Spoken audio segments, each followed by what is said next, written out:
Нағыз ашаршылық жылдары біз Георгиевка ауылында тұрдық. Кеңес үкіметі орнамай тұрып, онда әкемнің әкесі көшіп барған. Ол кезде шағын орыс ауылы, қазақтар аз тұратын. Бұл ауылдың халқы ешқандай ашаршылық көрген жоқ.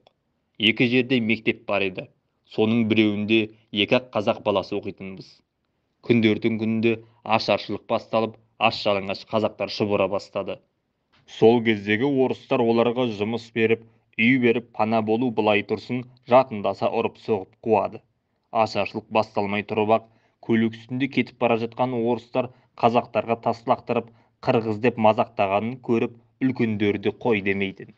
Өзім тікелей араласып жүріп, көзім көргендерді айтайын.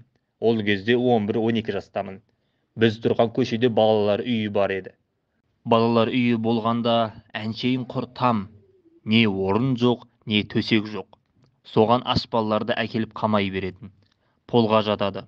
Тіпті көп бала болған кездері тұрып ұйықтай береді. Қандала деген толы. Балалар ісіп кетіп те өлді. Есіктің алдында асхана бар. Онда сұлының ұнынан атала беретін. Бірақ ол уақытта тұз болған жоқ. Балалар үйінің алдында 6 жігіт үнемі тұратын.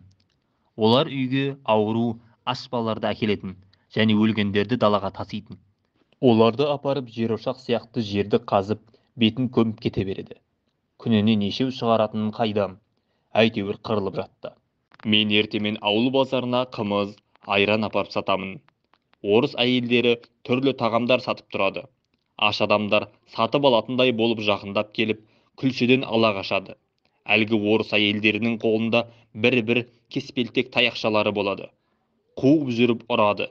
Аш адам оған қарасын ба, күлшені аузына көмейлеп тығады. Кейбірі ұрған жерде құлайды. Сол жерде өліп те қалады. Көше бойында арық ішінде тасада өліп жатқан қазақтар көп кездеседі. Оларды жинап, әлгі жалпы молаға апарады. Ашаршылық басталған алғашқы айларда кейбір қазақ байлары түнделетіп көп мал айдап қырғыздарға өтіп жатты. 1932 жылы Несіпбай деген бай туысқанымыз малы тәлкіленіп, ашаршылыққа ұшырай бастаған соң, көрсетпей тығып жүрген жалғыз түйесіне 2 әйелі 5-6 баласын отырғызып, әкемді іздеп қасымызға Хан тауынан өтіп келді. Әкем ол кезде бір мекеменің управляющий болатын. Несіпбай тұқымдарының біразын жұмысқа тұрғызды. Сөйтіп Алланың қалауымен аман алып қалды. 1937 жылы әкем елге көшіп келді. Бұл жақтағы балалар ашаршылық жылдары салдарынан кенжелеп қалған екен. 1938 жылы мен орыс тілі сабағына мұғалім болып орналастым. Сондағы оқушылардың көбісі менімен жас деді. Сол бір уақыттарды есіме алсам, ауыр мұңға батып, қалың қайғыға кетемін. Не де болса, сол жылдар қазақ тарихында ойып тұрып орын алған жылдары болды. Осы күнге жеткізген Аллаға сансыз шүкірлер, сансыз мадақтар болсын. Құрышжанов, Мүтәліп және Іңкәрбеков.